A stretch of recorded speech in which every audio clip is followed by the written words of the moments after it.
It's you and me. Let's go. The witch spent nearly every waking moment of every day at my side, talking and talking and talking, about how mean-spirited humans were, how ugly they were, an endless loop of vitriol, and she never seemed to tire of it either. Every single day, on and on and on. She almost made a point of reminding me about myself, everything I was trying to get away from. But as much as I fought to ignore her, to not let the things she said in, she slipped past every wall I put up, her every word warping me. There was no escape. Curse them. Revile them. Remember the things they did to you. Close your eyes and envision it. Remember the scorn in their eyes, the way their lips twisted as they laughed.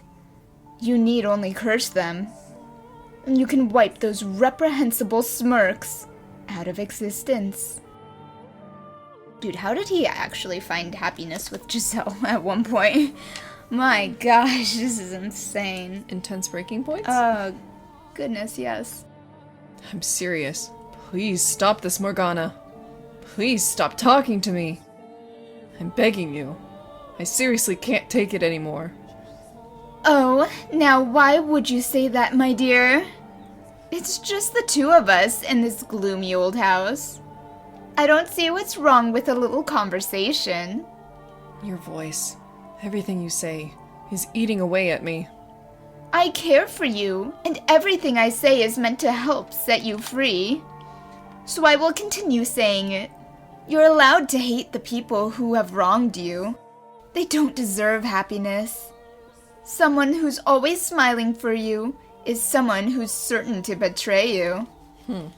Someone who values themselves above all will not hesitate to put others' lives on the line. Someone who covets wealth and power will sacrifice his friends and family to obtain it. These are the kinds of people you once surrounded yourself with. I have told you repeatedly that I will not curse anyone. Why must you be so stubborn, my dear? I could ask you the same. Why won't you just leave me be? Because I can't stand to see you like this. Gaslight. With one word, you could be free of your pain. But because you insist on shackling yourself to your idea of family, you're making yourself miserable. We are the same type of person, Michelle. The type who has the right to curse others. Regardless of what kind of childhood you had, or how much hatred it instilled in you, Michelle, you are a cursed man, named after an angel. You need to realize how twisted you are, and soon. I am not twisted. Do you honestly still believe you're normal? Tell me, what's normal about having someone who happily embraces a skeleton? Tell me, what's normal about someone who hacks away at a girl's face with a knife?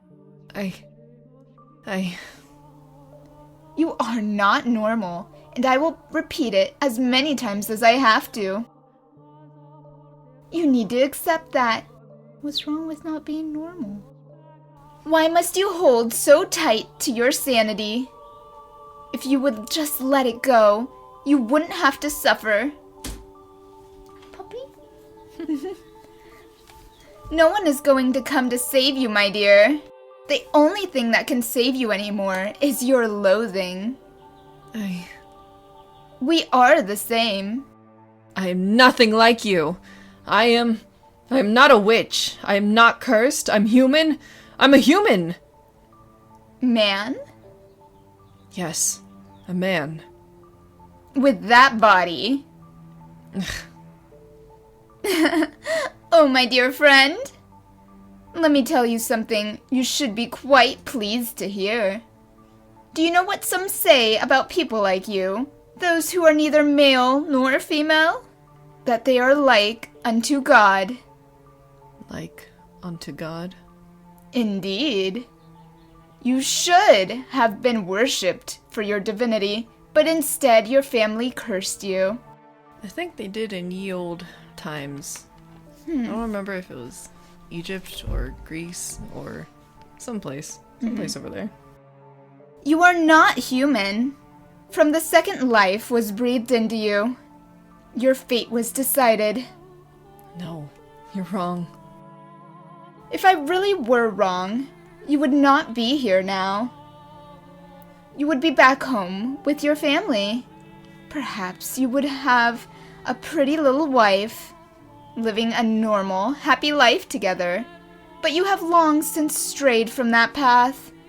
It's well out of sight now. I have not. I am human. I'm a person. A normal person. The youngest son of the Bollinger estate. I am an ordinary man. No one, not a single person believed me. Not even the witch was willing to consider me human, never mind my family. The archangel whose name I shared looked down on me. The witch tried to drag me into her world.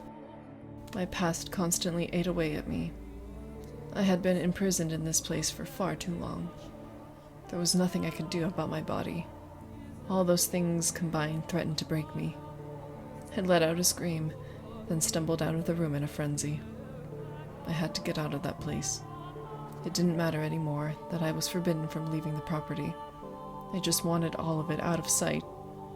If they wouldn't let me come home, then I would run away. It is all I could do. I wanted to get myself anywhere that might have even the tiniest bit of light to share with me. I was desperate.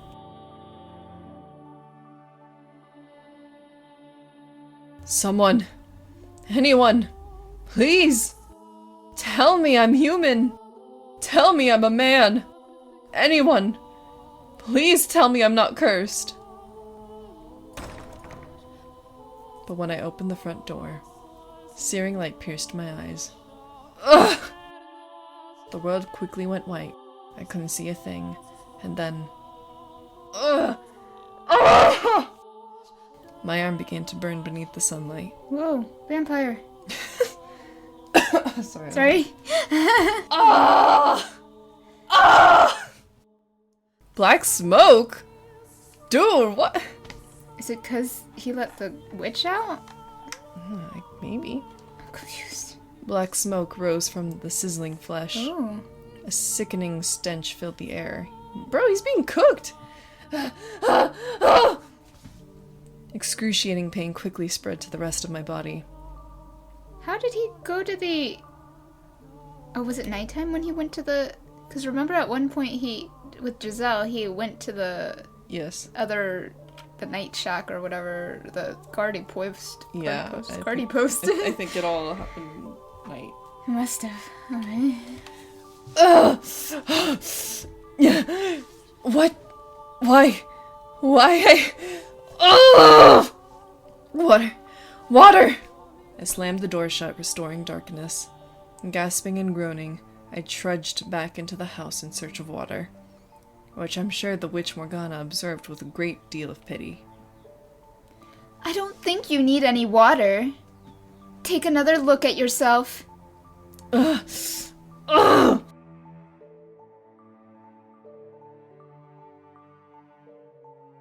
With what little light managed to With what little light managed to worm its way into the corridors to guide me, I dragged myself to the chapel, stopping beneath the pale light shining through the stained glass window. Ugh! How? I wasn't burned. In fact, my skin hadn't even turned the slightest bit pink. There was nothing wrong with me, as far as I could see. Where had the pain come from, then? And the distinct stench of burning flesh. This is your doing, isn't it, Morgana? I know what you're experiencing. It's happened to me too. Sometimes enough emotional distress and despair can cause physical pain. The mind and body are much more tightly linked than you think. And your mind is far more damaged than you know. You poor, poor thing. You have my sympathy, my dear. You sad little child. Collapsed on the floor in front of the multicolored window. I felt like the whole world was closing in on me. Or perhaps metamorphosing. Metamorphosing? I don't know. Sounds right, but I've never seen that word spelled out before. I'll double check. Metamorphosing. Okay, that didn't. Whatever, I probably said it right. Or perhaps metamorphosing around me. I was completely and utterly cornered, and there was no getting around that. Which left me with only one option: to stop fighting and accept the harsh reality before me. It would make everything so much easier. The whole world said there was something wrong with me, and I was the only one who tried to deny it. So in the world's eyes, that meant there was something wrong with me. I was abnormal. I was irregular. I was mad. I was cursed. I was not human. I was not a man. If I'm not human or male, maybe I should just call myself a witch. I did, however, remain firm in my refusal to curse anyone, unwilling to give up that last piece of my humanity. Everything else, I let go of, which took a great deal of weight off me. I stopped caring, and I stopped thinking. I stopped wanting someone to accept me, and I stopped wanting to run away. Sunlight no longer caused me agonizing, unseen burns, but in exchange, I became emotionally empty. I discarded my faith and my hope, building a shell of cynicism and closing myself within. And in time, that became my normal. I began to believe it was what I wanted. Tranquility filled my days. Time drudged onward at an almost imperceptible pace. The witch's whispers no longer caused me aggravation. Bye.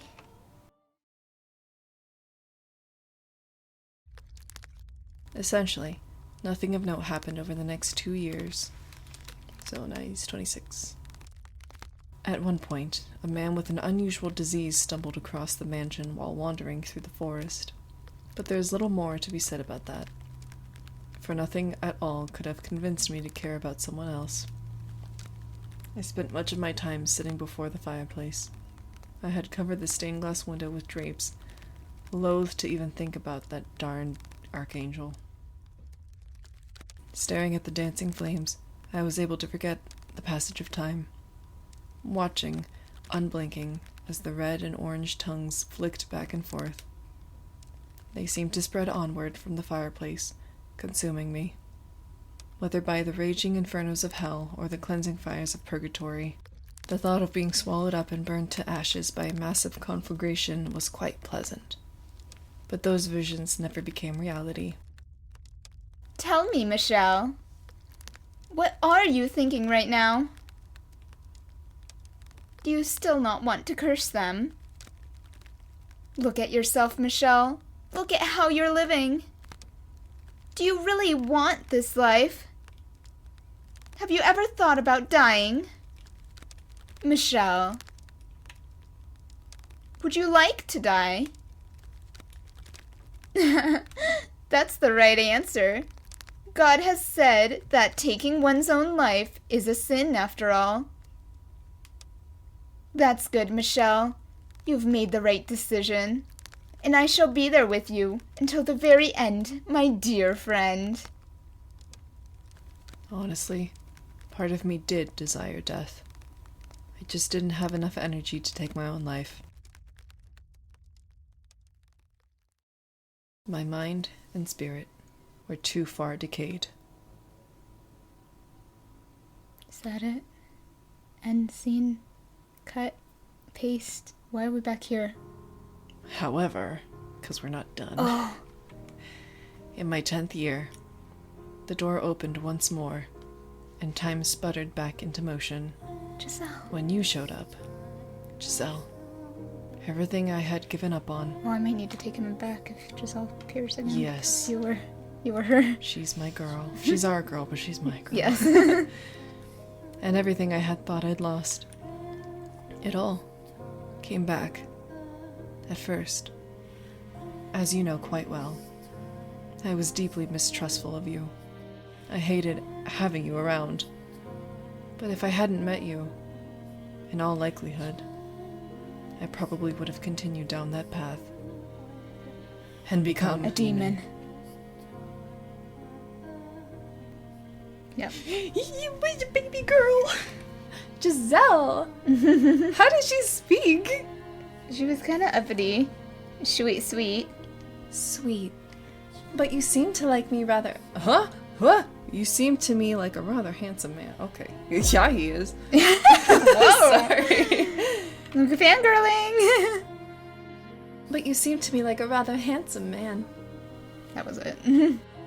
I think I get what you're trying to say, but my mental image of a witch is definitely more of a woman. So you're not a witch! To tell you the truth, I didn't know who might be here, which had me rather scared, but I think I can make this work. It's a pleasure to meet you, Master. And she being all smiley, and he's like, no, curse those smiles. After taking care of Giselle, I returned to my room. I was, to be quite honest, dumbfounded. And it was, naturally, the witch who stoked the fire of my apprehension. Why would you let that woman stay here? She came from the Bollinger estate, and we both know how you feel about your family. Chase her out. Give her a little scare and she'll be gone within the day. If you'd rather not, I could always frighten her in your place. A rattling window here, a couple of broken glasses there. Small things like that to accentuate the eerie atmosphere. Are you going to say anything? Why do you care about her at all? Oh, now don't be like that. I live here too, so why shouldn't I care? And I'm not fond of noisy people. Or sprightly women like that one. That's something we can both agree on, isn't it? You don't like that woman, do you? The more a person smiles, the less you can trust them. Though I hardly have to tell you that, do I? Stop talking. Now, that's not very polite. This is a family matter. It's none of your concern. I was merely offering to help rid you of a pest. I don't need your help. I will get rid of that woman when I'm ready. But first, I will find out what secret she's keeping. Then I will go back to living in peace. Very well then. That pest has no place in your sweet solitude. The world before you now is so much kinder, so much warmer than the one you used to know. Well, good luck then. And if you need a helping hand, don't hesitate to ask. Oh, and by the way, what now? You've changed, my dear. And I like you so much better like this. I always hated how much you reeked of human. You were blessed with a body like unto God. You were personally created by his hands. I could only dream of having what you have. But you only wanted to deny it. Now, though, you act the part much better. A saint, resurrected by the closest living thing to God. Perhaps this too could be considered a mineral. Perhaps this too could be considered a miracle. Morgana. Yes? You are a deranged, delusional woman. Why, thank you. I'm glad she finds great pleasure in that. My baby! Giselle was a woman who smiled a great deal. Her jade eyes seemed to glimmer every time she made a new face. And the more she smiled, the more vibrantly she spoke, the more suspicious I became. I couldn't trust someone who smiled that much, especially not a woman. And the way she kept trying to get friendly with me didn't help that impression at all. I had a hard time believing she honestly wanted to get to know me. I couldn't help but think she was trying to fish for information. Anyone who tried to get close to me had to have some ulterior motive. like Amy, who had only done so to satisfy Mother. Perhaps my mistrust could have been considered paranoia, but even 10 years later, flashes of that nightmare would still come back to me from time to time. It would take more than a few attempts at being nice for me to trust this stranger.